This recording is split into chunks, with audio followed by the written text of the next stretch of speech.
تو یہ جو فقیری ہے وہ مجھے آپ یوں کہہ لیجئے کہ جب بیعت کی ہے تو تھوڑا سا اس کا ذائقہ چکھا ہے. میں خود فقیر نہیں ہوں مگر میں یہ کہہ رہا ہوں ان کے ساتھ آپ کسی کہہ لیں نا آپ کسی بڑے کے ساتھ ہوں تو وہ جہاں جہاں جاتے ہیں جو جو تناول فرماتے ہیں کھاتے ہیں آپ کو انہی کی صحبت کے بہانے کچھ کھانے کا موقع مل جاتا ہے. اس سینس میں کہ ان کے ساتھ جب سے اٹیچمنٹ ہوئی ہے تو فقیری کی تھوڑی سمجھ آئی ہے. اور اچھے علماء کرام کے ساتھ میری جو صحبت ہے وہ اس میں مجھے فقیری کی بنیاد کیا ہے. فقیری کی بنیاد ہے حوالہ.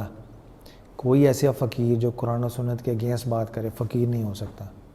میں نے بہت سارے روحانی گرو پکڑے ہیں اور میں آپ کو بڑا دلچسپ لطیفہ بتاؤں.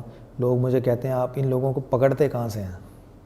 میں کہتا ہوں آپ جتنے بھی روحانی گرو ہیں نا جعلی وہ آپ کو تفصیلات میں عقیدے کی اتنی الجھا دیتے ہیں کہ آپ کو سمجھ نہیں آتی یہ سچا ہے یا جعلی ہے.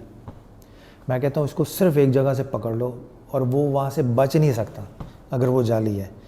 اس کو یہ دیکھو کہ جب وہ حضور صلی اللہ علیہ وسلم کے متعلق گفتگو کرتا ہے تو اس کا طرز گفتگو کیا ہے, لفظوں کا انتخاب کیا ہے اور حضور صلی اللہ علیہ وسلم کی ذات کے متعلق عقیدہ کیا ہے. طرز گفتگو, طرز تحریر اور عقیدہ. صرف حضور صلی اللہ علیہ وسلم کی ذات پہ فوکس ہو جائیں ادھر سے پکڑا جائے گا کہ یہ اللہ کے متعلق کیا سمجھتا ہے.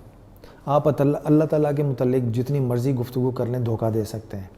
آپ حضور صلی اللہ علیہ وسلم کے متعلق گفتگو کر لیں اگر آپ جعلی ہیں یا دھوکے باز ہیں تو اللہ کا نظام قدرت ایسا ہے کہ اپنے محبوب کے متعلق جب گفتگو کو کر رہا ہوگا جو حضور صلی اللہ علیہ وسلم کے نام کو بنیاد بنا کے لوگوں کو دھوکہ دے گا وہاں کوئی نہ کوئی اللہ تعالیٰ اس کے طرز گفتگو میں, طرز تحریر میں یا عقیدے میں ایسی بات ایکسپوز کروا دے گا کہ وہ پکڑا جائے گا. تو جس کسی نے بھی 2 نمبر یا جعلی پیر کو پکڑا ہے نا وہ رسالت محمدی صلی اللہ علیہ وسلم کے متعلق ادب اور تعظیم کے موضوع پر, ادب اور تعظیم پہ پکڑا جاتا ہے. بعض لوگ عقیدہ بھی اس طرح بیان کرتے ہیں کہ پکڑے نہیں جاتے.